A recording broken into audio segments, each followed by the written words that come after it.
Right, welcome to the Inside Story. My name is Rajiv Bajaj and of course you're watching me on Lemon News. जी हाँ, आप मुझे देख रहे हैं lemon news के ऊपर. मेरा नाम है राजीव कुमार बजाज. प्रोग्राम का नाम है इनसाइड स्टोरी. और अब तक जितनी भी ज़्यादा अंदर की कहानियाँ हैं उसको हमने आप तक पेश करने की कोशिश की है. आखिरकार जहाँ तक भारतीय जनता पार्टी का प्रश्न है, भारतीय जनता पार्टी की सरकार बन रही है. शिवसेना ऑपोजिशन में बैठेगी.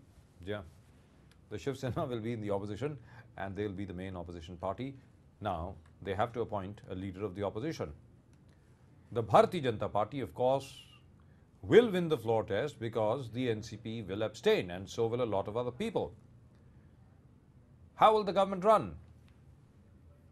इस किस्म की अल्पमत की सरकार किस प्रकार चलेगी, इसके बारे में आज हम बात करेंगे. हेडलाइंस देखने के बाद हमारे साथ होंगे जनाब पराग अलावनी. उनसे हम बात करेंगे और ये पूछेंगे कि 25 साल तक जिनके साथ आप रहे, आज उनका आपको मुकाबला करना पड़ेगा सरकार में रहते हुए. इसके अलावा जो जो आपने वादे किए और भारतीय जनता पार्टी ने, याद रखें, इतने ज़्यादा उच्च स्तरीय वादे किए हैं कि उनको उन वादों को निभाने के लिए कुछ ज़्यादा ही मेहनत करनी पड़ेगी. इसके बारे में भी हम बात करेंगे. But first let's look at the headlines.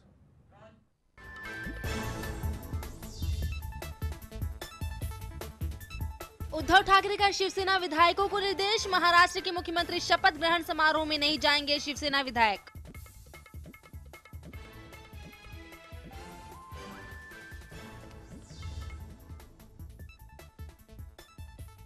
Pakistan के दक्षिणी वजीरिस्तान इलाके में हुए अमेरिकी ड्रोन हमले में 4 लोगों की मौत.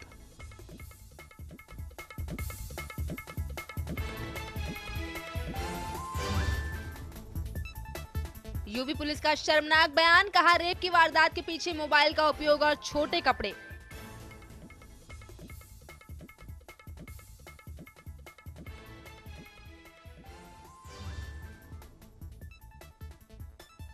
और राष्ट्रीय महिला आयोग के अध्यक्ष ललिता कुमार मंगलम वैश्यावृत्ति को वैध बनाने के पक्ष में सुप्रीम कोर्ट में दायर होगी याचिका.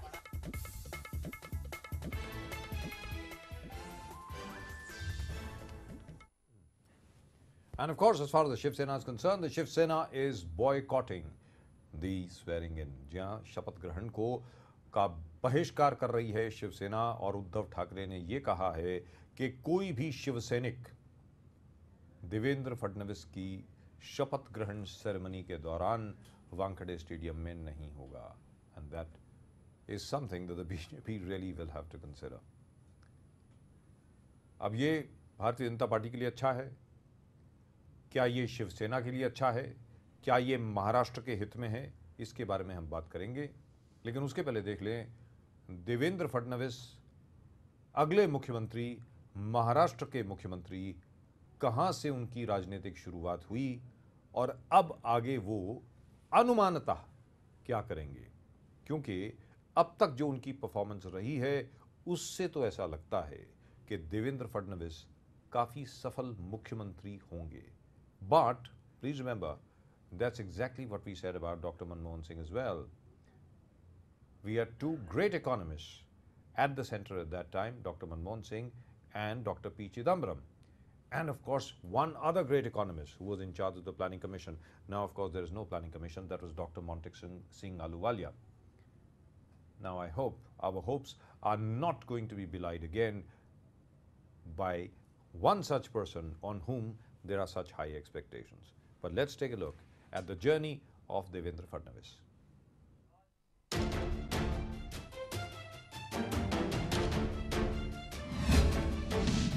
विदर्भ से महाराष्ट्र को मिला पहला मुख्यमंत्री. देवेंद्र फडणवीस के नाम पर बीजेपी शीर्ष नेतृत्व की लगी मुहर. महाराष्ट्र के नए मुख्यमंत्री बने देवेंद्र फडणवीस.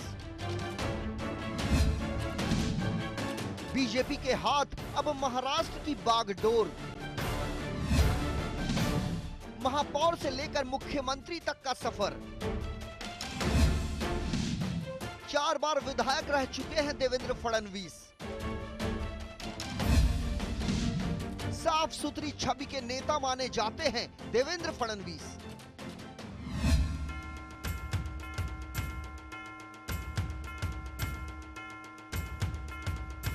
महाराष्ट्र के नागपुर का महापौर एक दिन महाराष्ट्र का मुख्यमंत्री बनेगा, ये किसी ने सपने में नहीं सोचा था।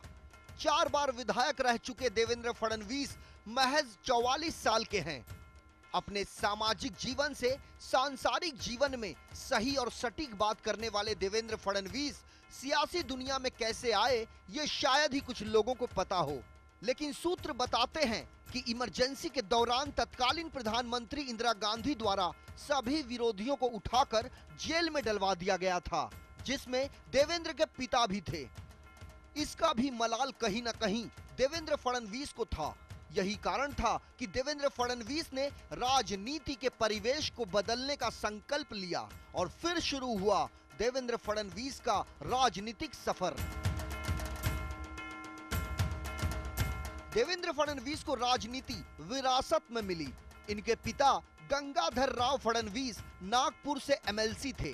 फडणवीस ने वार्ड स्तर से अपनी राजनीति शुरू की। देवेंद्र फडणवीस ने भारतीय जनता पार्टी में बतौर वार्ड संयोजक से लेकर प्रदेश अध्यक्ष तक का सफर तय किया। देवेंद्र फडणवीस जब महज 27 साल के थे, तभी वो नागपुर के मेयर बन चुके थे। देवेंद्र फडणवीस अब तक विधानसभा के लिए बतौर विधायक 4 बार चुने जा चुके हैं। फडणवीस की पहचान एक पढ़े लिखे नेता की है। उन्होंने कानून और बिजनेस मैनेजमेंट की पढ़ाई की है। देवेंद्र फडणवीस बजट पर एक किताब भी लिख चुके हैं। 44 साल के देवेंद्र फडणवीस की छवि जमीन से जुड़े तेज तर्रार नेता की है। यूं तो बीजेपी ने चुनाव में मुख्यमंत्री पद के उम्मीदवार का नाम घोषित नहीं किया था, लेकिन चुनाव प्रचार के दौरान जमीनी स्तर के नेता मोदी के साथ जिस नेता के नाम का नारा लगाते थे, वो थे देवेंद्र फडणवीस। देवेंद्र फडणवीस को देश के प्रधानमंत्री नरेंद्र मोदी का बेहद करीबी माना जाता है। नागपुर की सभा में नरेंद्र मोदी ने देवेंद्र फडणवीस की खुलकर तारीफ की थी। मोदी ने फडणवीस को सक्रिय जनसेवक भी बताया था। देवेंद्र फडणवीस की तारीफ उनके विरोधी भी करते हैं। चुनाव से ठीक एक दिन पहले महाराष्ट्र के पूर्व मुख्यमंत्री और कांग्रेस नेता पृथ्वीराज चौहान ने फडणवीस को मुख्यमंत्री पद का सबसे योग्य चेहरा बताया था। बहरहाल कई दिनों से चला आ रहा सीएम पद के दावेदार का विवाद अब थम गया है, क्योंकि अब महाराष्ट्र के नए मुख्यमंत्री होंगे देवेंद्र फडणवीस। इसके साथ ही भारतीय जनता पार्टी का वो सपना भी साकार हुआ जिसमें कहा जाता था कि दिल्ली में नरेंद्र तो महाराष्ट्र में होंगे Devendra. Bureau report, lemon news, Mumbai.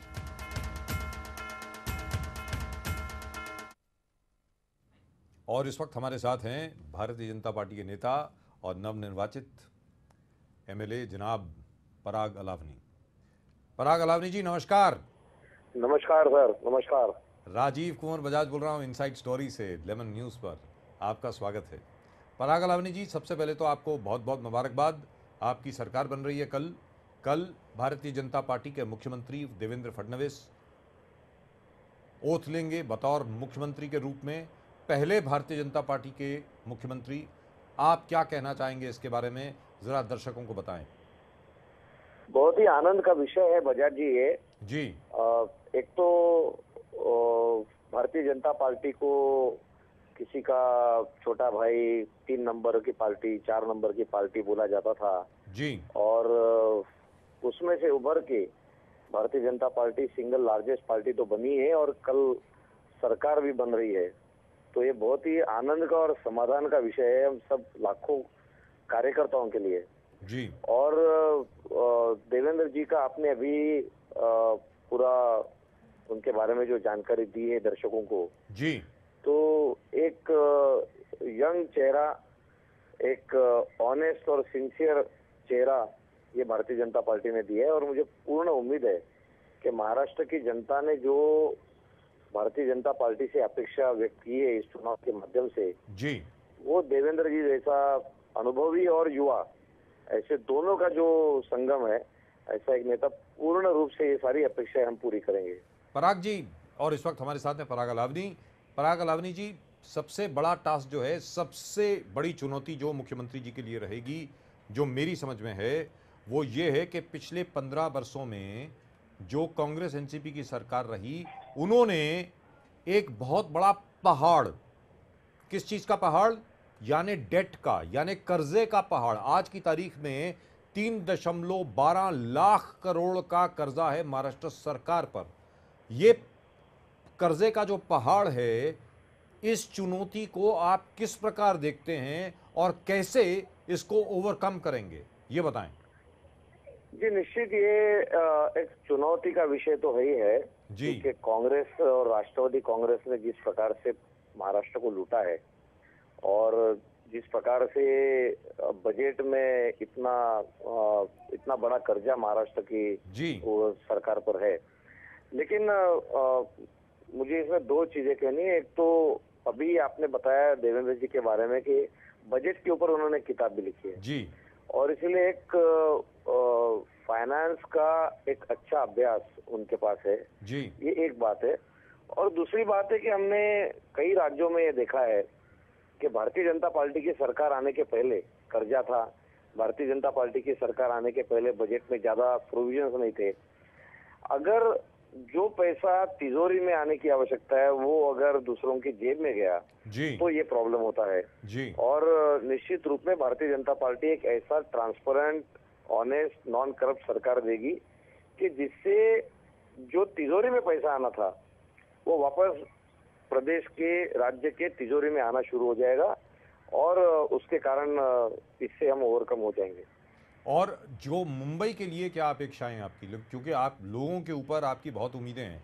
पराग अलावनी जी, सबसे बड़ी बात, जरा मेरा सवाल सुन लें, क्योंकि क्या हुआ है कि आदरणीय नरेंद्र मोदी जी की वजह से, नरेंद्र मोदी प्रधानमंत्री जी की वजह से लोगों की अपेक्षाएं, लोगों की उम्मीदें जो हैं वो बहुत ज़्यादा बढ़ गई। उनको, सबको ऐसा लग रहा है कि असल में भारतीय जनता पार्टी के लोग आकर के कुछ करेंगे। ये this is the feeling on the street. ये सड़क के ऊपर जो सड़क का आदमी है, आम आदमी जो है, उसके जहन में ये असल में फीलिंग आई है कि भाई अब कुछ होने वाला है। जी, आप जी। लोग अब क्या करने वाले हैं ताकि हम जैसे लोगों को, आप सब लोगों को ये लगे कि भाई असल में कुछ हो रहा है। मुंबई के लोगों की वजह से, मुंबई के लोगों के लिए आपके पास क्या प्लान है, क्या मुंबई के लोगों के लिए आप करने वाले हैं, वो जरा बताएं। देखिए, एक तो चुनाव के प्रचार सभाओं में भी माननीय पंतप्रधान मोदी जी ने मुंबई के बारे में कुछ बातें बताई थी जी और इसके लिए आज आवश्यकता ये है कि मुंबई को इंफ्रास्ट्रक्चर, मुंबई का डेवलप हो और ये सारे विषय में प्राथमिकता रहेगी। प्रधानमंत्री जी ने कहा था कि मेट्रो हम लाएंगे, अच्छी ढंग की मेट्रो लाएंगे, मुंबई के रोड्स, मुंबई के इंफ्रास्ट्रक्चर को सुधारेंगे, नवी मुंबई का एयरपोर्ट बनेगा, एमएमआर रीजन डेवलप होगा तो उसका मुंबई के ऊपर जो लोड आता है वो भी कम होगा जी। और ये सारे के लिए मुझे ऐसा लगता है कि प्रामाणिकता से मुंबई शहर के पास देखने की आवश्यकता है। जी। और आज तक क्या होता रहा है कि मुंबई से केवल पैसा बाहर लेके जाने का एक नजरिया मुंबई के पास देखने का रहा है कि जी। यहाँ से ये आर्थिक यहाँ से लेकर जाओ।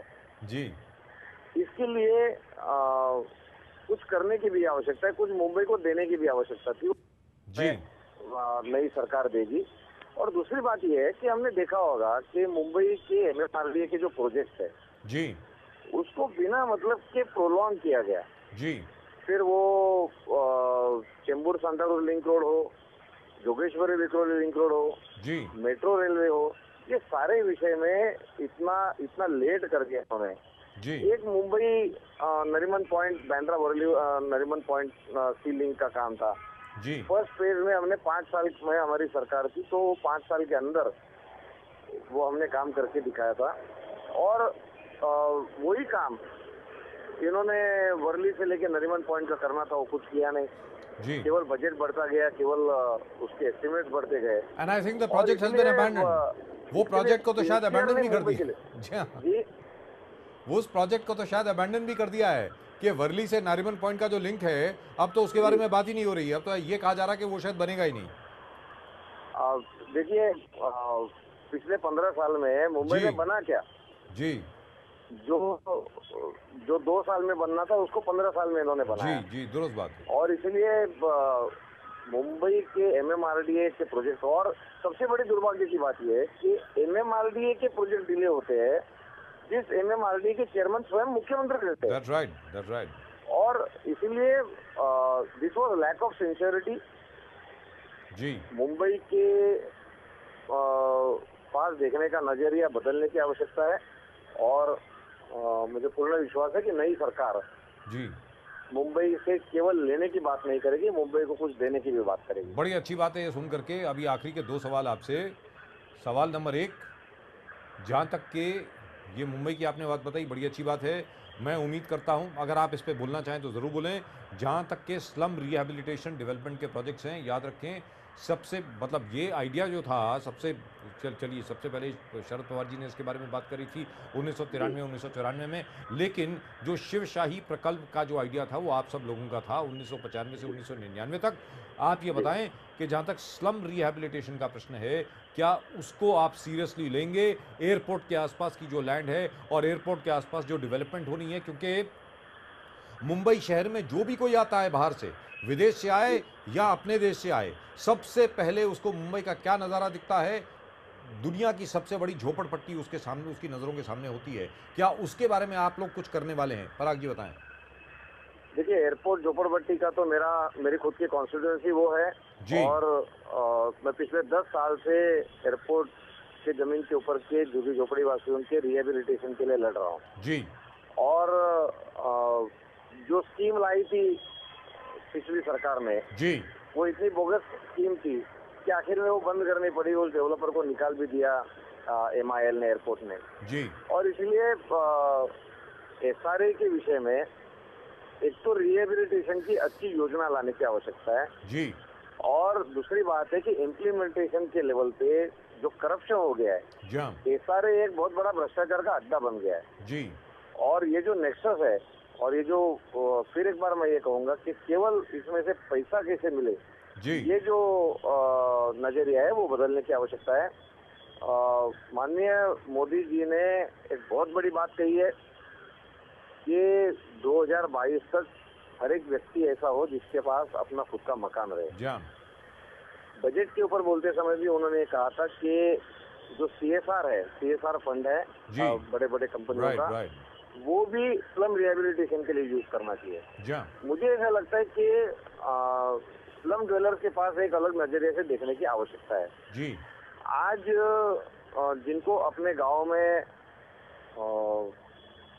रोजगार नहीं मिल रहा है वो शहरों में आ रहे हैं जी और शहरों में आने के बाद जो नौकरी मिले, जिस पगार की नौकरी मिले, जिस कंडीशन में रहने को घर मिले, वो वहाँ पर मजबूरी में रह रहे हैं। जी ये सारे जो अर्बन पुअर है और खास करके ये जो असंगठित कामगार है, इनके बेसिक प्रॉब्लम सॉल्व करने की आवश्यकता है, जिसमें घर एक विषय है और उनके एक कामगार के पास भी अलग नजरिए से देखने की आवश्यकता है कि वो जब मेहनत कर रहा है तब शहर बड़ा बन रहा है। राइट, वी गॉट दैट और इसलिए वो दृष्टि से श्रमेव जयते की योजना लाई, CSR से स्लम ड्वेलर्स के रिहेबिलिटेशन की बात की गई है। तो मुझे ऐसा लगता है कि एक स्लम के रिहेबिलिटेशन का विषय देखा जाएगा। ये गंदगी है ऐसा मैं कभी नहीं मानता हूँ, ना भारतीय जनता पार्टी कभी मानेगी, लेकिन ये जो जिस कंडीशन में लोग रह रहे हैं उनके अपलिफ्टमेंट की बात करने की आवश्यकता है और वो हम करेंगे। Parag, one final question to you, और जहाँ तक स्लम का सवाल है, आज की तारीख में अर्बन डेवलपमेंट की जो नई थ्योरी आई है, सभी इकोनॉमिस्ट जो हैं पूरी दुनिया में ये मान करके चलते हैं कि जिस शहर में स्लम नहीं होते यानी वो शहर ग्रो नहीं कर रहा है, उसकी इकोनॉमी ग्रो नहीं कर रही है, this is actually an indicator of a dynamic city, but we'll talk about that later. One final question to you, जहाँ तक शिवसेना का प्रश्न है, Shiv Sena is boycotting the swearing in ceremony tomorrow, यानी शिवसेना ओथ टेकिंग सेरेमनी जो है, शपथ ग्रहण समारोह जो है, उसका बहिष्कार कर रही है। आपके 25 साल से वो पार्टनर हैं, अब आगे क्या? अब वो ऑपोजिशन में बैठेंगे, विपक्ष में बैठेंगे, शिवसेना के साथ अब आपकी रिलेशनशिप कैसी रहेगी, वो जरा बताएं पराग। ये शिवसेना कल क्या करेगी ये तो अभी तक निश्चित नहीं हुआ है। शायद आज की उनकी मीटिंग कैंसिल हो गई, ऐसे मैं अभी टीवी पर देख रहा था। उद्धव जी की स्टेटमेंट तो वो क्या करेंगे, वो क्या करने वाले हैं मुझे मालूम नहीं, लेकिन हमारी इच्छा क्या है, मैं जो भारतीय जनता पार्टी के वरिष्ठ नेताओं से जो बातचीत होती है, हमारी मीटिंग्स में जो बातचीत होती है, जो चुनाव में हो गया, लेकिन शिवसेना ये हमारा एक नेचुरल अलाय है, हमारा दोस्त है 25 साल का। जी। और इसलिए सरकार में वो आए, उनका स्वागत है, वो आने चाहिए, ऐसे ही हम सभी को लगता है। राइट। कंडीशंस नहीं हो, आज ही कंडीशंस रखेंगे तो आगे 5 साल सरकार चलाते समय भी दिक्कतें होगी। और इसलिए पुरानी दोस्ती थी, बीच में कुछ हो गया, ठीक है, जी। लेकिन पुराने दिन याद करके एक अच्छे माहौल में रहने की आवश्यकता है। ये कंफ्यूजन ही नहीं रहना चाहिए कि हम कल आने वाले हैं, शपथ विधि को नहीं आने वाले हैं, कि क्या होने वाला है। जी। मुझे ऐसा लगता है कि जेपी नड्डा जी ने भी ये कहा है कि बातचीत हो रही है। जी। सूडी जी ने भी ये कहा, ओम माथुर जी ने भी कहा है कि बातचीत चल रही है, और मुझे लगता है कि इस बातचीत में से कुछ अच्छा निकले। अल्टीमेटली महाराष्ट्र की जनता को कांग्रेस और राष्ट्रवादी कांग्रेस से मुक्त करने का एक नारा था। और शिवसेना कोई हमारा दुश्मन तो है नहीं, हमारा पुराना दोस्त है। Right, we heard that. Thank you so much, Parag. All the very Thank best you. to you, and congratulations once again. Thank you Congratulations so much. once again. Thank you. Thank you so Thank you. much. Right, and that of course was Parag Alavani. और ये भी अटकलें लगाई जा रही हैं। अभी lemon के जो संपादक हैं सैयद सलमान जी, जो अभी इस वक्त हमारे साथ स्टूडियो में हैं, उनका ये कहना है कि अनुमान लगाया जा रहा है कि हो सकता है कि पराग अलावनी जी को शायद भारतीय जनता पार्टी की मुंबई इकाई का अध्यक्ष भी बना दिया जाए, ऐसा अनुमान है। उसके बारे में मैं सलमान से पूछूंगा ज़रा 1 मिनट के बाद। इस वक्त हमारे साथ हैं Imtiaz Jaleel, journalist, now turn MLA, who has just been elected from the MIM. At the moment, Imtiaz is on the line with us. इम्तियाज़ जलील साहब, नमस्कार। नमस्कार। नमस्कार बजाज साहब। राजीव कुमार बजाज बोल रहा हूँ। जी जी बोलिए बजाज। इम्तियाज़ जलील साहब, आप ये बताएं, जी बोलिए। सबसे पहला सवाल, ये सवाल मुझे लगता है सभी ने आपसे पूछा होगा, मैं भी पूछ लेता हूँ। इस सवाल को ज़रा परे कर लेते हैं, उसके बाद असली सवाल पूछेंगे कि भाई कॉन्फिडेंस वोट में आपका रवैया क्या रहेगा? MIM के आपके जो MLAs हैं उनका क्या रवैया रहेगा? Are you going to vote for the government, against the government, are you going to abstain? Imtiaz. देखिए बजाज साहब, हमारे 2 सीटें हैं, 2 MLAs हैं, 2 जी। MLAs है यहाँ पर जी। और हमारा बेसिकली ये है कि गवर्नमेंट किसकी बनती है, कौन बनाता है, कैसे बनाता है, इसमें हमें बहुत ज्यादा दिलचस्पी नहीं है। हम बेसिकली यहाँ पर काम करने के लिए आए हैं, जी। तो किसका कॉम्बिनेशन कैसे बनता है, क्योंकि ये बड़ी विचित्र बात है कि इलेक्शन से पहले सब एक दूसरे के ऊपर कीचड़ उछालते हैं, एक दूसरे के खिलाफ लड़ते हैं और फिर इलेक्शन के बाद इस तरह गहरे दोस्त हो जाते हैं। तो इसका मतलब ये होता है कि सत्ता हासिल करना है। इम्तियाज़ जी, ये अब मुझे लगता है कि आप बिल्कुल अब पॉलिटिशियन बन गए हैं, अब आप जर्नलिस्ट नहीं रहे हैं। क्योंकि मैंने आपसे सीधा सवाल पूछा था, यार वोट फॉर कर रहे हो, अगेंस्ट कर रहे हो या अब्सटेन कर रहे हो, वो उसका जवाब दो। नहीं, अभी कोई क्लैरिटी हमारे पास नहीं है कि कैसा कॉम्बिनेशन बनने वाला है, कौन किसके साथ जाने वाला है, कैसा जाने वाला है। अगर ये क्लैरिटी अगर होती है तो उसके बाद फैसला करेंगे कि हम क्या करने वाले हैं, हमारा क्या होगा हमारे। Right Imtiaz, one more question, then I will come to the real question after that. एक और सवाल आपसे कि इम्तियाज़, अगर आज की तारीख में इस वक्त हमारे साथ हैं पत्रकार इम्तियाज़ जलील, जो इस वक्त MLA हैं, MIM की टिकट से जीत करके आए हैं। इम्तियाज़ जलील जी, अब आप ये बताएं कि अगर भारतीय जनता पार्टी के लोग आपको इनवाइट करते हैं सरकार ज्वाइन करने के लिए, तो क्या आप सरकार का हिस्सा बनना चाहेंगे?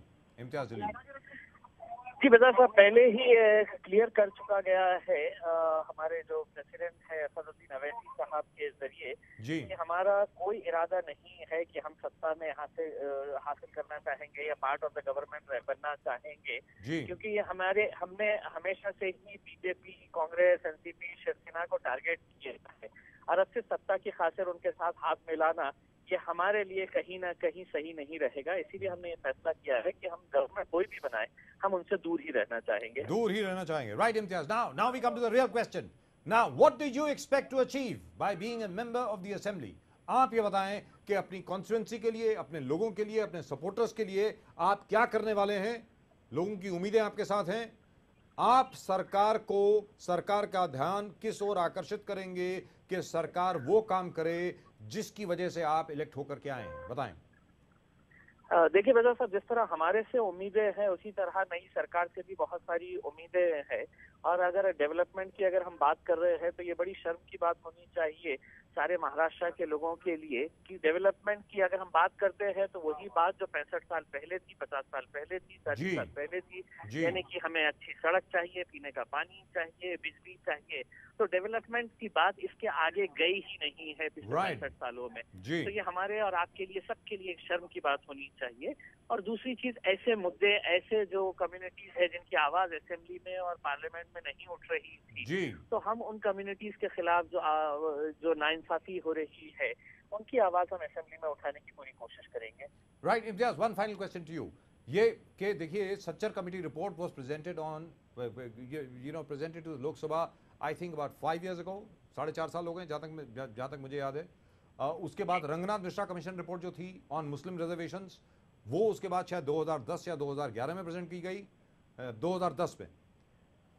आज तक ये तो लोकसभा की बात हो गई, रिपोर्ट टेबल होने के बाद भी, बिल तैयार होने के बावजूद बिल पेश नहीं किया गया, प्रेजेंट नहीं किया गया, आज तक वो एक्ट नहीं बना है।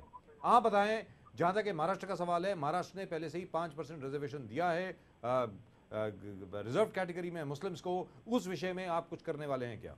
इम्तियाज जी देखिए बजाज साहब, ये वही बात है कि कमेटी के ऊपर कमेटी बनाई गई है कि मुस्लिम्स के डेवलपमेंट के बारे में, और हर कमेटी ने ये बताया है कि किस तरह मुसलमानों का डेवलपमेंट नहीं हो रहा है और क्या क्या करना चाहिए। लेकिन गवर्नमेंट एक कमेटी बनाती है, उसकी रिपोर्ट आती है, फिर वो रिपोर्ट को स्टडी करने के लिए दूसरी कमेटी बनाती है। इतनी कमेटी की रिपोर्ट्स आ गई है लेकिन जमीन पर कुछ नहीं हुआ है। यही वजह है कि इस बार जब MIM महाराष्ट्र में आई तो लोगों का गुस्सा देखने को मिला, और यही वजह है कांग्रेस और राष्ट्रवादी कांग्रेस जो पिछले कई सालों से मुसलमानों को सिर्फ बेवकूफ बनाते आ रहे हैं, उन्हें लोगों ने नतीजे के जरिए दिखा दिया है कि अब वो बेवकूफ बनने वाले नहीं है, एक ऑल्टरनेट आ गया है। और उन्होंने MIM का भरपूर साथ दिया है। कई जगह के ऊपर हम दूसरे जगह पोजीशन पे रहे, कई जगह पर तीसरे पोजीशन के ऊपर रहे, और कांग्रेस और राष्ट्रवादी कांग्रेस को जो सबसे ज्यादा नुकसान हुआ है, हम ये समझते हैं कि मुसलमान उनसे दूर गया है, यही वजह से कि उन लोगों ने अपने जो वादे किए थे वो वादे पूरे नहीं किए हैं। Right, I told you that was the last question, now this is the final question. आखिरी सवाल ये कि जहां तक के मुंबई के कॉरपोरेशन इलेक्शंस हैं, वहां पर भी क्या MIM देख रही है अपने कैंडिडेट्स खड़े करने के लिए? बताएं। जी सिर्फ मुंबई ही नहीं देख रहे हैं, महाराष्ट्र में जहां जहां पर भी इलेक्शंस होंगे हम पूरी जगह के ऊपर पूरी ताकत के साथ उतरने वाले हैं। और MIM का मतलब सिर्फ ये नहीं है कि हम सिर्फ मुस्लिम कैंडिडेट्स को देख रहे हैं, हम दलित के ऑर्गेनाइजेशंस के साथ, दलित पॉलिटिकल पार्टीज के साथ भी हाथ मिलाने वाले हैं। जिस तरह हमने असेंबली इलेक्शन में किया था कि दलितों को बहुत सारे हमने टिकट दिए थे। कॉर्पोरेशन इलेक्शंस अभी 6 महीने के बाद औरंगाबाद महानगर पालिका का चुनाव है, उसकी तैयारियां हमने शुरू कर दी है। और साथ ही मुंबई या दूसरी जगहों पर जहां जहां पर भी असेंबलीज के होंगे कॉर्पोरेशन इलेक्शन, हम उसमें पूरी ताकत के साथ उतरेंगे। कहने का मतलब ये हुआ कि आप ये इंश्योर करेंगे कि भारतीय जनता पार्टी हमेशा सत्ता में रहे और कांग्रेस सत्ता में ना आ पाए। कहने का मतलब ये हुआ। सो you are effectively the fifth column of the Bharatiya Janata party. Is that what you're saying, Imtiaz? Sir ये तो आपका इंटरप्रिटेशन है कि हम किसे हेल्प कर रहे हैं, लेकिन अगर आप देखेंगे कि हमारी अगर 2 सीटें आई और ऐसी कई जगह के ऊपर जहां पर हमने नहीं खड़े किए हैं हमारे कैंडिडेट, वहां पर भी कांग्रेस हारी है। तो एक मीडिया ने एक बायस अप्रोच बना लिया है कि साहब MIM अगर आई है यहाँ पर तो वो सिर्फ बीजेपी को हेल्प करने के लिए आए हैं, और वो एक ऐसा बायस मीडिया है जिन्होंने अपना एक ओपिनियन बना लिए है कि हम एक खास मकसद के लिए आए हैं, लेकिन हमारा मकसद साफ है। Don't you love this guy? Don't you love this guy the way he talks about the media? जिस तरीके से आज इम्तियाज जलील मीडिया के बारे में बात कर रहे हैं, आपको लगता नहीं है कि जहां तक इम्तियाज जलील का सवाल है वो खुद अपने बारे में भी बात कर रहे हैं? इम्तियाज, पर थैंक यू। मैं सेलेक्टिव मीडिया की बात कर रहा हूं, मैं सेलेक्टिव मीडिया की बात कर रहा हूं। पर Imtiaz, congratulations again, very well done indeed. We are all very very proud of you and we'll watch your performance in the assembly. हम असेंबली में जरूर, हम सब लोग गर्वान्वित हुए हैं आपकी सक्सेस से, और हम सब आपको देखेंगे कि आप किस प्रकार परफॉर्म करते हैं असेंबली में। All the very best. Thank you brother, thank you so much. Right, one final word from you. We got to take a break, but we still have Salman over here. Salman's been waiting very very patiently. बड़े सब्र के साथ सलमान यहाँ पे बैठे हैं। सलमान, आप बताएं, क्या पराग अलावनी को मुंबई इकाई का, भारतीय जनता पार्टी की मुंबई इकाई का प्रेसिडेंट बनाया जा रहा है? सलमान बताएं। आशीष शेलार के छोड़ने के बाद एक नाम चला है पराग अलावनी का भी, कि शायद उन्हें बनाया जा सकता है, क्योंकि उनके पास में कॉर्पोरेशन के गठनेता का भी अनुभव रहा है जी। युवा इकाई के भी वो अध्यक्ष रह चुके हैं, तो एक भूमिका बन सकती है उनके पक्ष में जो जाती है, और बहुत बड़ी मार्जिन से वो जीत कर भी आए हैं और उस टोली के सदस्य हैं जो इस वक्त सत्ता के साथ में चल रही है। तो और जहां तक के इम्तियाज जलील का सवाल है जी, 2 एमएलएज हैं एमआईएम के, और जो अभी तक खबरें आ रही हैं उसके मुताबिक वो शायद एब्सटेन करने वाले हैं जी वोटिंग से, लग ऐसा रहा है, क्योंकि भारतीय जनता पार्टी के साथ जाते हुए वो नहीं दिखते हैं। कहने का मतलब ये हुआ कि एमआईएम की वजह से कांग्रेस और एनसीपी का तो नुकसान हुआ ही है। मुझको ऐसा लग रहा है, बहुत जल्द आप बताएं, मुझको ऐसा लग रहा है कि समाजवादी पार्टी की भी जो स्पेस थी वो अब एमआईएम ने उसके लिए भी उनको चुनौती देनी शुरू कर दी है, और काफ़ी जगह पर वो सफल भी हुए हैं। जी बिल्कुल सही है कि समाजवादी पार्टी पर भी उन्होंने एक लगाम लगाई है, और मुसलमान जितना परेशान था, हर तरफ से परेशान था, तो वो एक नई उम्मीद के साथ हर एक के साथ जुड़ता है। बिल्कुल यही दशा 92 के बाद दंगों और बम ब्लास्ट के बाद समाजवादी पार्टी की थी। लोग उसकी तरफ आकर्षित हुए थे, और फिर धीरे धीरे धीरे वो नए इस कदर लोगों से परेशान है कि जिसे ही ऑप्शन उन्हें दिखाई देता है वो उस तरफ मुड़ जाते हैं, और वही एमआईएम के साथ हो रहा है। Right, time for us to take a break. Time for us to take a very, very short break. When we come back, we'll of course talk about the various bank scams. We will also talk about what the BJP government can do and cannot do after the swearing in. यानी शपथ ग्रहण के बाद, सरकार की स्थापना के बाद आखिरकार भारतीय जनता पार्टी की सरकार क्या क्या कर सकती है, इसके बारे में हम बात करेंगे। और जितने भी स्कैम्स हुए हैं जहां पे आम लोगों का पैसा लूटा गया है, उसके बारे में सरकार क्या कर सकती है, इसके बारे में भी हम लोग बात करेंगे। We take a look at the headlines again, and when we come back after the break, we'll of course talk about all that. Don't go away.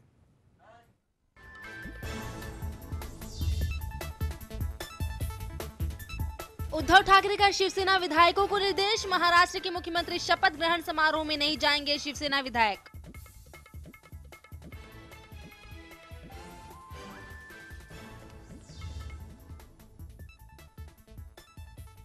Pakistan के दक्षिणी वजीरिस्तान इलाके में हुए अमेरिकी ड्रोन हमले में 4 लोगों की मौत।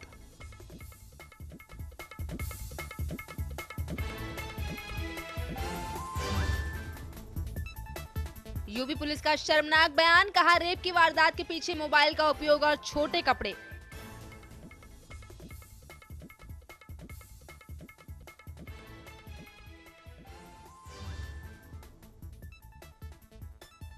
और राष्ट्रीय महिला आयोग के अध्यक्ष ललिता कुमार मंगलम वैश्यावृत्ति को वैध बनाने के पक्ष में सुप्रीम कोर्ट में दायर होगी याचिका।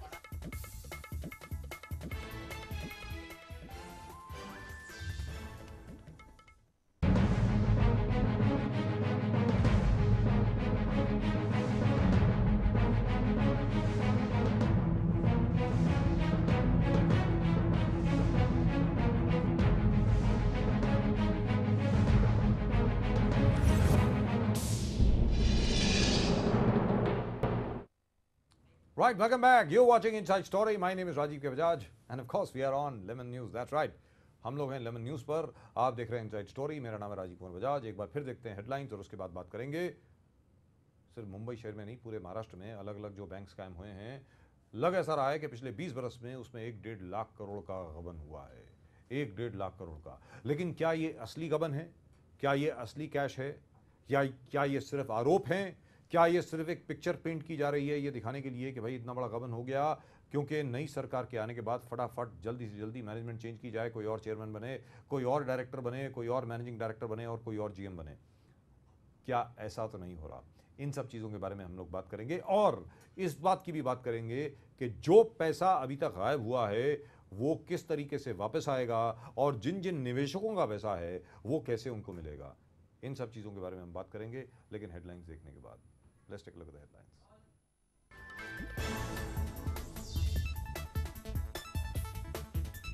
उद्धव ठाकरे का शिवसेना विधायकों को निर्देश, महाराष्ट्र के मुख्यमंत्री शपथ ग्रहण समारोह में नहीं जाएंगे शिवसेना विधायक।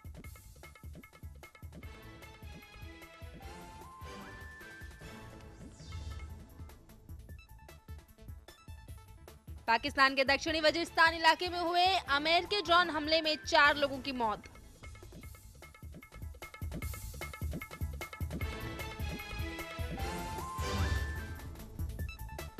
यूपी पुलिस का शर्मनाक बयान, कहा रेप की वारदात के पीछे मोबाइल का उपयोग और छोटे कपड़े।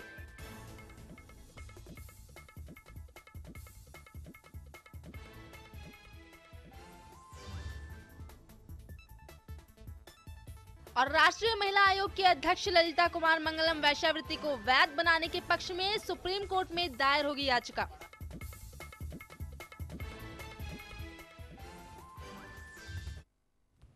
जी हाँ, और आपको याद होगा कल हमारे साथ थे Praveen Darekar chairman of the Mumbai central district cooperative bank. और उनसे जब हम लोगों ने पूछा कि भाई ये वास्तविकता में क्या हुआ है, उन्होंने ये कहा कि कुछ भी नहीं हुआ है। उन्होंने ये भी कहा कि जहाँ तक कि Mumbai central district cooperative bank, माफ कीजिएगा, इसका जहाँ तक प्रश्न है, बल्कि उन्होंने जितना पैसा गवाया गया था उसको वापस लाने की भरसक कोशिश उन्होंने खुद ने करी है, सारा प्रयत्न उन्होंने किया है, ऐसा उनका कहना है। That's right, that's what he said. इसके अलावा प्रवीण दारेकर ने यह भी कहा कि जो एफआईआर आज तक रजिस्टर हुआ है वो उन्होंने खुद ने रजिस्टर करवाया। And what you are seeing on your screen at the moment is a notice which has been issued on the Maharashtra Cooperative Bank to various people including Ajit Dada Pawar. इसके बारे में भी हम बात करेंगे, लेकिन एक मिनट के बाद। उसके पहले we will talk about the Mumbai cooperative bank. जी हाँ, महाराष्ट्र कोऑपरेटिव बैंक का प्रश्न है, this was also a huge scam, बहुत बड़ा स्कैम था ये भी। इसमें जिस प्रकार अब तक जो इंफॉर्मेशन मिली थी, ये आरोप लग रहा था कि जो चेयरमैन है जनाब प्रवीण दारेकर, इनका बहुत बड़ा रोल है। अलग ट्रस्टी जो हैं, अलग डायरेक्टर्स जो हैं वो बैंक के, जैसे शिवाजी नलावड़े हो गए, इन लोगों का बहुत बड़ा रोल है। प्रवीण दारेकर जी इसको हर चीज को नकारते हैं। उन्होंने कहा ऐसा कुछ नहीं है, जो कुछ किया है या तो वो मेरे पहले हुआ है या फिर मेरे आने के बाद, यानी प्रवीण दारेकर के आने के बाद एक एक चीज ठीक कर दी गई है। और मेरे जो राजनीतिक प्रतिद्वंद्वी हैं, और इसमें उनकी पुरानी पार्टी से भी संबंध रखने वाले जो प्रतिद्वंद्वी हैं, हो सकता है कि उनका भी हाथ हो। याद रखें, प्रवीण दारेकर बहुत ही जल्द किसी नई राजनीतिक पार्टी में जाएंगे, बहुत ही जल्द हो सकता है कि वो भारतीय जनता पार्टी में जाएं। लिहाजा उनका ये कहना है कि जो भारतीय जनता पार्टी है वहां पर जाने से उनको रोका जाए। इसकी वजह से बार बार लगातार उनके खिलाफ आरोप लग रहे हैं, बार बार लगातार ये कहा जा रहा है कि जहां तक उनका सवाल है उन्होंने कोई गलती की है। सबसे पहले सैयद सलमान जी, आप बताएं, अब तक जो आंकड़े हम लोगों के सामने हैं, और अभी अभी जिस प्रकार सरकार ने नोटिस दिया, जिस प्रकार अभी अभी नोटिस जो गया है प्रशासन की ओर से महाराष्ट्र कोऑपरेटिव बैंक के लोगों को, and that by the way includes Ajit Dada Pawar, and which by the way is good news. That's my opinion. For the first time somebody is actually dared to indict Ajit Dada Pawar in something or the other. आप ये बताएं कि लग ऐसा रहा था कि पिछले 15 सालों में महाराष्ट्र में लूट मची हुई है, मतलब हर एक की जागीर अलग अलग है। एवरीबडी इज बिकम अ सत्रप, कोई कहीं पर जागीरदार है, कोई कहीं पर नवाब बन गया है, कोई कहीं पर सरदार बहादुर बन गया है, कोई जमींदार है, कोई आबदार है, कोई मतलब ना जाने किलेदार है। हर एक ने अपने लिए ना जाने अलग अलग किस्म की पोस्ट ले रखी थी, और हर कोई अपने इलाके को बिल्कुल अपनी जागीर समझ के चला रहा था। सलमान, तो जब हम चुनाव से पहले भी इस विषय पर कई बार बात करते थे कि पिछले 15 सालों का अगर लेखा जोखा देखा जाए तो जिस तरह के मंत्री बने थे, मंत्रियों की संख्या थी, उन मंत्रियों के भाव देखकर ये लगता था, उनका अहंकार देखकर लगता था कि सरकार जाएगी। इनमें अहंकार की भावना कर गई थी। लूट खसोट जिस तरह से मची थी उस पर कंट्रोल किसी का नहीं था। कहने को ईमानदार मुख्यमंत्री थोपा गया था सरकार, केंद्र आला कमान द्वारा कांग्रेस के, लेकिन जिस तरह से महाराष्ट्र भर में लूट खसोट का माहौल था वो इस स्थान तक पहुंचा कि 288 विधायकों की संख्या वाले विधान भवन में 88 भी नहीं पहुंच पाए, दोनों मिलाकर। एक 41 और एक 42 पर सिमट गए। ये इनके किए गए कर्मों का नतीजा था। देखने में आया जिस तरह से हर विभाग, कोऑपरेटिव डिपार्टमेंट रहा हो, यूडी रहा हो, हर डिपार्टमेंट में यही हालत है। मतलब कोऑपरेटिव डिपार्टमेंट रहा हो, अर्बन डेवलपमेंट रहा हो, हाउसिंग रहा हो, कोई भी डिपार्टमेंट रहा हो, हर एक में किसी डिपार्टमेंट को छोड़ा नहीं गया। That's right. जहां से जितना मिले लूट लोग कंट्रोल और जिस चीज के बारे में हम लोग बार बार बात करते हैं कि 1954 के बाद मुंबई जैसे शहर में कोई मेडिकल कॉलेज नहीं बना, लेकिन पूरे महाराष्ट्र में मतलब प्राइवेट मेडिकल कॉलेजेस की भरमार है महाराष्ट्र में। और कोई सरकारी मेडिकल कॉलेज इसलिए नहीं बना पाए क्योंकि महाराष्ट्र सरकार के मुताबिक उनके पास पैसा नहीं है। और आज की तारीख में भी प्रदीप, आज इस वक्त हमारे साथ है प्रदीप नाम्बियार जी और राजेश मिश्रा जी भी हमारे साथ हैं। प्रदीप, आप बताएं, सबसे पहला टास्क जो होगा जनाब देवेंद्र फडणवीस के लिए ये होगा कि 3,12,000 मतलब 3.12 लाख करोड़ का जो लोन है इस वक्त महाराष्ट्र सरकार पर, उसको कैसे डील किया जाए? Pradeep sir, the entire cooperative sector को आज क्लेंजिंग की जरूरत है और इसके लिए एकदम फोकस भी होना चाहिए और बोल्डनेस भी होना चाहिए और guts to take decisions, because जितने कोऑपरेटिव मूवमेंट बहुत बड़ा शक्ति है महाराष्ट्र में और कोऑपरेटिव सेक्टर में सब नेता ही और जो चुन के आ रहे हैं एमपी एमएलए ही, हर शुगर कारखाना, हर कोऑपरेटिव सेक्टर में कोऑपरेटिव क्रेडिट सोसाइटीज यही कंट्रोल कर रहा है। तो इनको साफ सुथरा रखने के लिए you need courage, you need guts and top of that you need complete banking from the prime minister Narendra Modi. नहीं तो ये काम बहुत आसान नहीं है, बिकॉज लोकल प्रेशर्स आपको विथस्टैंड करना पड़ेगा, पॉलिटिकल प्रेशर्स लोकल आपको विथस्टैंड करना पड़ेगा। जिस प्रकार से इस सोसाइटी में मुंबई डिस्ट्रिक्ट सेंट्रल आपने देखा blatant violations, this is happening, ये इतना बड़ा एग्जाम्पल भी है। और हर छोटे छोटे सोसाइटीज, करीबन 800 सोसाइटीज है पूरे महाराष्ट्र में, क्रेडिट कोऑपरेटिव सोसाइटीज। आज इसको अगर सुधार करना पड़ेगा तो आप समझ रहे हो कि Mumbai district central cooperative society bank अगर ये कर सकता है ब्लैटेंट वायलेशंस, तो छोटे छोटे सोसाइटीज जो पूरे गांव खेड़े में भरा हुआ है, जो गरीब से गरीब लोगों के पैसे उसमें है और जिनको चेयरमैन है कोई पॉलिटिकल लीडर जो कोई पॉलिटिकल पार्टी से जुड़ा हुआ है, इस चीज को क्लेंजिंग का, बिकॉज हर दूसरे दिन हम सोचते हैं कि ये बैंक सुन रहे कि ये क्रेडिट कोऑपरेटिव सोसाइटी बंद हो गया, ये क्रेडिट कोऑपरेटिव बंद हो गया, ये शुगर कारखाना बंद हो गया, वो शुगर कारखाना बंद हो गया। And Pradeep, not only that, what you're talking about, it is not just the credit cooperative societies. Now, I mean, one is so happy that a notice has been issued to people like Ajit Dada Pawar and others, और बाकी सब भी उसमें involve हैं, शिवसेना के भी लोग हैं, भारतीय जनता पार्टी के भी लोग हैं, एनसीपी के भी लोग हैं, कांग्रेस के भी लोग हैं, on the Maharashtra cooperative bank scam. Not just the Mumbai district cooperative bank scam, but even in the Maharashtra cooperative bank scam, at least a notice has been issued. I hope something comes of it. Rajesh Mishra जी, आप बताएं, जिस प्रकार प्रवीण दारेकर जी हमारे साथ थे कल और उन्होंने साफ तौर से ये बोला कि भाई ये स्कैम तो मैंने निकाला है, ये जो भी त्रुटियां हुई हैं ये तो मैंने निकाला है और एफआईआर भी मैंने दर्ज करवाया है, ऐसा उन्होंने कहा। और उन्होंने यहां तक ये भी कह दिया कि जो मध्य प्रदेश में पैसा दिया गया था उसके वापस आने के कोई आसार नहीं थे, बिल्कुल मिलने के आसार नहीं थे। भले ही 10 करोड़ सालाना मैं एक एग्रीमेंट करके लाया शिवराज सिंह चौहान के की रजामंदी की वजह से, और क्योंकि गोपीनाथ जी मुंडे और नितिन गडकरी जी ने दोनों के दोनों ने उसकी मदद की, यानी प्रवीण दारेकर की, इसकी वजह से एटलीस्ट इस बैंक को अगले 10 साल तक 10-10 करोड़ सालाना तो इंश्योर्ड है। राजेश मिश्रा जी बताएं। जी, उन्हें अपने पक्ष में बात रखनी थी, उन्होंने रखा है, लेकिन जो बता रहे हैं 10 करोड़ रुपए, 130 करोड़ का अगर 16% से इन्होंने दिया हुआ था पैसे, वो इंटरेस्ट ही लगभग 20 करोड़ रुपए बनते थे सालाना।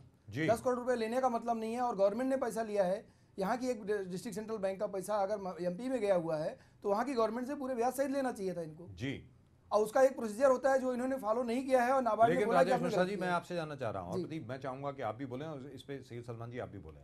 जहां पर अगर मान लीजिए जो राजेश मिश्रा जी आप जो बोल रहे हैं बिल्कुल 16 आने ठीक है, सबसे पहले तो पैसा वहां देना ही नहीं चाहिए था, आपके दायरे में नहीं आता है, आपने वहां पैसा दिया, यानी बैंक ने पैसा दिया, चेयरमैन के बदलने से एंटिटी चेंज नहीं होती है, लीगल लायबिलिटी उसकी वही रहती है, भले नया चेयरमैन हो या 10 साल पुराना चेयरमैन हो।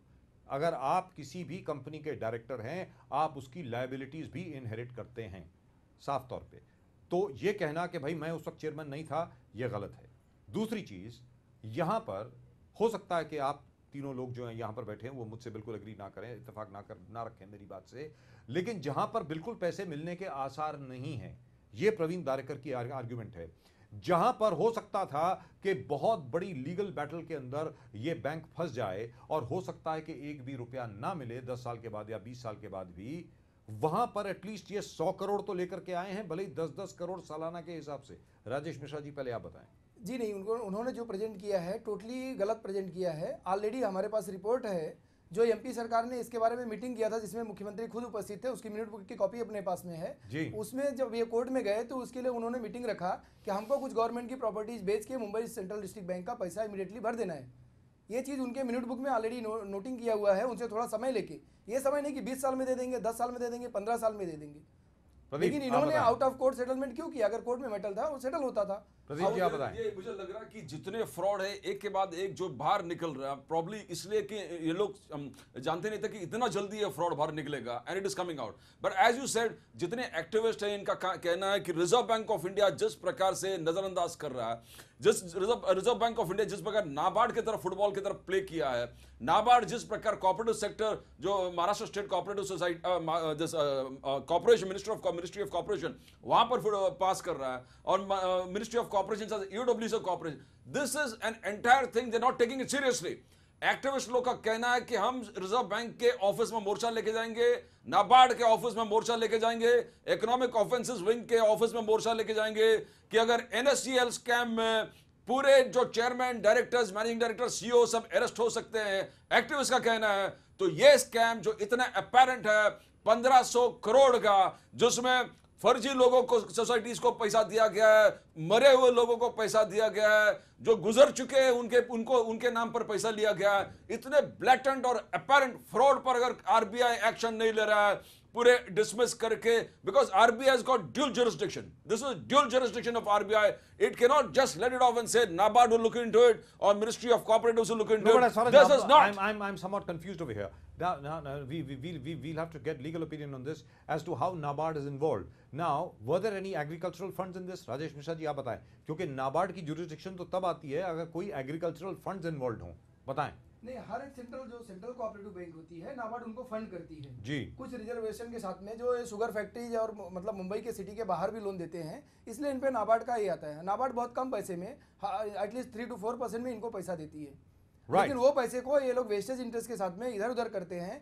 आज मुंबई बैंक की बैलेंस शीट देखेंगे तो 50,000 करोड़ का टोटल डिपॉजिट और वर्किंग कैपिटल है टोटल इनका, लेकिन इनकी प्रॉफिट 10 करोड़ रुपए है। सर, कोई भी बिजनेस में, बैंकिंग बिजनेस में एटलीस्ट 1% प्रॉफिट माना जाता है, लेकिन 10 करोड़ 0.1% भी नहीं हो रहा है।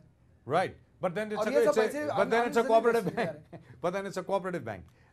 It is a cooperative bank and the norms for cooperative bank. Swindling money, sir. ये swindling करने के लिए थोड़ी cooperative bank है, mutually profit बनाने के लिए. That's right. You can't be totally lost. That is what पूरे sugar factories आप देखोगे महाराष्ट्र के ये करा कि हम. But were they allowed to do that? That's what I want to know. Were they allowed to lend money to sugar factories? That's what I want to know. Yes, they are. This has been guaranteed by the state government. Right. And who ultimate losers? And the sugar factory just closed down. Just closed down. They close down, they say it's lost. They eat up, gobble up all the money and the state guarantees. Salman जी आप बताएं जी। अब आप ये बताएं कि जहां तक के प्रवीण दारेकर जी का प्रश्न है या बाकी उनके जैसे अन्य जितने भी लोग हैं उनका प्रश्न है, क्योंकि अब नई सरकार बनी है, आप ये बताएं कि अब सरकार को फौरन एक्शन लेना होगा, क्योंकि अगर वो फौरन एक्शन नहीं लेते तो 3 या 4 या 5 या 6 महीने के बाद ये चीज जो है ठंडे बस्ते में चली जाएगी, it will go into the deep freeze, और उसके बाद सब लोग जो हैं इसको भूल जाएंगे। हम वादा करते हैं कि जहां तक हो सके हम इसके बारे में कैरी करते रहेंगे जब तक कि एक्शन नहीं होता। That's a promise as far as we are concerned. लेकिन आप ये बताएं कि क्या सरकार सक्षम है, भारतीय जनता पार्टी की सरकार क्या सक्षम है इस किस्म के जितने भी सो कॉल्ड स्कैम हुए हैं यहां पर एक्शन लेने के लिए? सलमान बताएं। बिल्कुल सक्षम है सर। एक वजह यह है कि एक तो सरकार ये अल्पमत से बना रहे हैं, एनसीपी के लोग बाहर होंगे, शिवसेना विपक्ष में बैठ रही है, कांग्रेस को एकदम हाशिए पे कर दिया गया है। इन्हें लग रहा है कि इसी तरह के कर्म करने से, इसी तरह एक्शन लेने से लोगों के बीच में कम से कम इनकी लोकप्रियता तो बनी रहेगी, बनी रहने के साथ साथ बढ़ेगी भी। किसी तरह की सरकार पर कोई अड़चन अगर आती है तो ये फिर अपने आप को शहीदी दर्जा दिलाने के लिए भी तत्पर रहेंगे, और ऐसे लोगों पर कार्रवाई करके भारतीय जनता पार्टी के बहुत बड़े नेताओं का इस मामले में समावेश अभी तक नहीं दिख रहा है। छोटे स्तर पर, ज़मीनी स्तर पर कुछ लोगों का इसमें हो सकता है, लेकिन किसी बड़े नेता का नाम फिलहाल इसमें नहीं आ रहा है, तो उन्हें कार्रवाई करने में बड़ी आसानी होगी। और इस तरह के लोग जिनसे किसी तरह के सरकार बचाने में कोई योगदान न मिलना हो, उन पर कार्रवाई करने से क्यों चूकेगी भला सरकार? और लेकिन यहाँ पर तो योगदान मिल रहा है, क्योंकि महाराष्ट्र स्टेट कोऑपरेटिव डिपार्टमेंट ने अजीत दादा पवार को भी नोटिस भेज दिया है महाराष्ट्र स्टेट कोऑपरेटिव बैंक के बारे में। प्रदीप बताएं। सर, आप रिजर्व बैंक ऑफ इंडिया में जब आप इनफॉर्मली किसी ऑफिसर से बात करोगे, आपको मालूम पड़ेगा कितना वॉल्यूम है और कितना पॉलिटिकल प्रेशर है उन लोगों में कि कोई ना कोई एक्शन मत लो करके, because they have been absolutely blunt in very informal terms that the entire system reach total एक reconstruction as well as absolute जो एकदम एक्शन लेने की बात है। बट दे से पॉलिटिकल प्रेशर इतना है, जैसे महाराष्ट्र बैंक में बीच में प्रॉब्लम हुआ था, तभी इतना पॉलिटिकल टर्मोइल हो गया था, Ajit Pawar accusing RBI and so this kind of pressure. Now the point is, it is this entire thing is taking a new turn, which investor associations taking up the mantle. Investor association कहना कि अभी हम लोग एक करेंगे नहीं, हम सहेंगे नहीं, और इन्वेस्टर्स के बिहाफ से जिस प्रकार से रिजर्व बैंक ऑफ इंडिया के सामने घेराव होने वाला है, जिस प्रकार से नाबार्ड के सामने घेरा होने वाला है, जिस प्रकार इकोनॉमिक ऑफेंसेस विंग के सामने घेरा होने वाला है, बिकॉज आप डिफरेंट यार्डस्टिक्स नहीं कर सकते, आपको कॉर्पोरेटिव सेक्टर को बचाना होगा। कॉर्पोरेटिव सेक्टर से ये पॉलिटिकल जो एक क्लास हो गया है, जो इस रूल कर रहे हैं पूरे कॉर्पोरेटिव सेक्टर को, उसको तोड़कर आम जो शेतकरी है, as you always say, maximum deaths happening in Maharashtra and Andhra Pradesh, farmers suicide, farmers deaths, और जितने कॉर्पोरेटिव मूवमेंट्स है बेसिकली इस ऐसे फार्मर शेतकरी को मदद करने के लिए। यहां हम देख रहे हैं शेतकरी को कुछ मदद होता ही नहीं है, शेतकरी दिन ब दिन मर रहे हैं, and the people who are only benefiting are the political class. There has to be an end to it, and for that you need, as Modi said, do you think it's going to happen? Do you think it's going to happen? Because I don't think it's going to happen. I'll tell you why. I don't think it's going to happen. I think this is a very nice, cozy club. It's a lovely capitalist club that has been formed over here. This is real crony capitalism, crony cooperative capitalism. How? Look at what happened in the United States. The subprime crisis. What happened?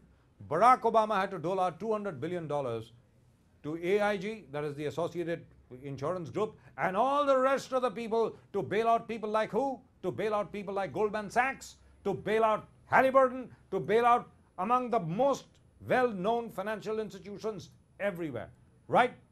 Including Lehman Brothers. Now, that's exactly what is happening over here. जहां तक मेरा सवाल है, जहां तक मैं समझता हूं, मेरे विश्लेषण के मुताबिक नई सरकार, सलमान जी, I still appreciate the optimism that you've got, the schoolboy optimism that you've got. जैसे हम लोग स्कूल में होते थे, हम सबके जहन में बड़ी उम्मीद होती थी, हम सब लोग आशावादी थे, लेकिन पॉलिटिक्स को देखते हुए, जमीनी हकीकत को देखते हुए, मुझे नहीं लगता कि भारतीय जनता पार्टी की सरकार में आज वो शक्ति है कि इन सब लोगों के खिलाफ कोई भी एक्शन ले, क्योंकि भारतीय जनता पार्टी के लोग खुद इन्वॉल्व हैं इसमें। आप बताएं सलमान जी। मैंने कहा सर, उनका राजनीतिक निर्णय होगा ये इनकी इच्छा शक्ति पर निर्भर करेगा। शो की शुरुआत में भी आपने कहा था कि देवेंद्र फडणवीस को जैसे कहीं दूसरे डॉक्टर मनमोहन सिंह न हो जाए जी, सारी अच्छाइयों के बावजूद एक ऑप्शन ये भी है। लेकिन भारतीय जनता पार्टी जिस तरह से एक्शंस लेने की शुरुआत कर रही है, उसे अपने आप को बड़ा बनाने का जिस तरह से एक नशा चढ़ा हुआ है, उसमें ये इस तरह की हर कोई भी अपॉर्चुनिटी वो चूकना नहीं चाहेगी राजनीतिक नजरिए से, अगर वो कर रहे हैं। I hope that happens, I really hope that happens. Rajesh Mishra ji, जो Mumbai central district cooperative bank का जो पैसा है, जो प्रवीण दारेकर जी बोलते हैं 90 करोड़ है, आप कहते हैं 1,500 करोड़ है, 1,500 करोड़ है, आप बताएं क्या वो कभी वापस आएगा? बहुत मुश्किल है राजीव जी, बिकॉज क्योंकि ये लोग क्या करते हैं, अभी कोऑपरेटिव सोसाइटियों को लोन दिए हैं 129 करोड़ का, वो पैसे को अभी इन्होंने रिजर्व करना चालू कर दिया है। एनपीए में गया है, तो एनपीए में गवर्नमेंट का रूल है कि 10% करके प्रोविजन करने का। अभी इस साल का आप बैलेंस शीट देखेंगे तो ऑलमोस्ट 30 सोसाइटियों को इन्होंने जो पहले लोन दिए हुए थे, बोले उनसे रिकवरी नहीं हुई, इनके कर्जे माफ कर दिए जाते हैं जी। इस तरह से हर साल, हर दूसरे साल ये ऐसे कर्जे माफ करते जाते हैं। और ये सब इसलिए होता है कि जो हमारे आपके पैसे हैं, हमारी आपकी सोसाइटियों के पैसे हैं, वो मुंबई बैंक में कंपलसरी डिपॉजिट करना है, और उस पर इंटरेस्ट कम देते हैं, और इंटरेस्ट कम देने की वजह से इनके पास जो प्रॉफिट आता है उसमें दुनिया के सब प्रोविजन करके, और बैंक को थोड़ा 10 करोड़ 5 करोड़ प्रॉफिट दिखाते हैं 50,000 करोड़ की बैंक को। Pradeep, one final word from you. The entire system is stripped with corruption, और इस चीज को सुधारना पड़ेगा। Do you think we'll get the money back? Yeah, of course they need the money back. आज ये program not need. No, the people have to get that money back. They have to, and at least the benefit has to pour on to the farmers for whom this entire cooperative movement is. आज farmers को छोड़ के सब लोग कमा रहे हैं। आज जो प्रोग्राम मुहिम आपने छेड़ा है, उस मुहिम के बाद लगातार फोन कॉल जो आ रहा है, कपोल बैंक के इन्वेस्टर्स का, सीकेपी बैंक के इन्वेस्टर्स का, अलग अलग कोऑपरेटिव क्रेडिट सोसाइटीज जो बंद हो गए, उनके जो अलग अलग कोऑपरेटिव बैंक जो बंद हो गए, उन लोगों का फोन कॉल्स आने लगा है।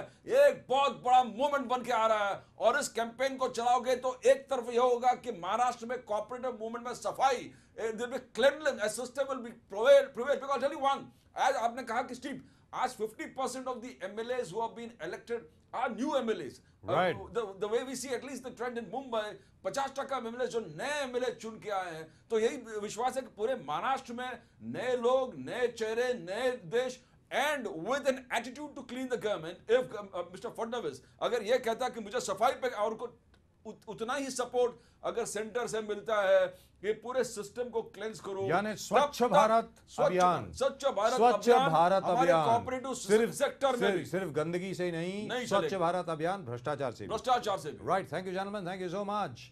Pradeep Nambiar, thank you very much. Rajesh Mishra, thank you very much. And Saeed Salman, thank you so much. Right, and as far as I'm concerned, what do I think? You know what I think? I think if this government, Devendra Fadnavis's government, can take action in the next 90 days, it'll get done. If it doesn't take action in the next 90 days, nothing will get done.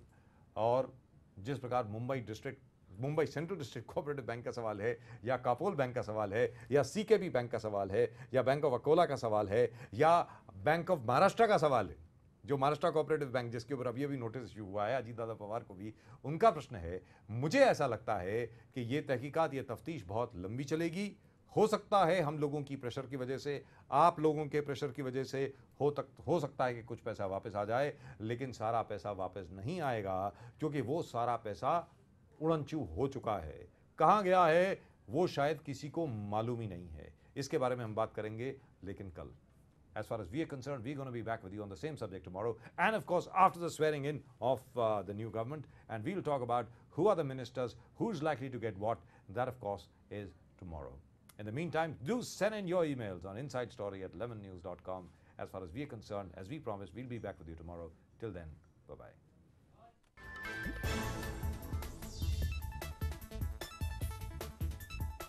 काले हिरण case में सलमान खान की पुनर्विचार याचिका खारिज, Rajasthan high court ने सलमान की अर्जी की खारिज।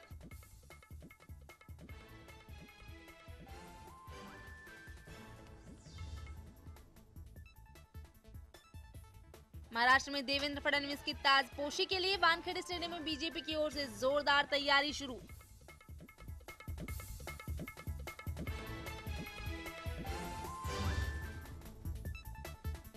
सब्सिडी वाला एलपीजी सिलेंडर 3 रुपए महंगा, रसोई गैस डीलरों का कमीशन बढ़ाए जाने के बाद लिया गया फैसला।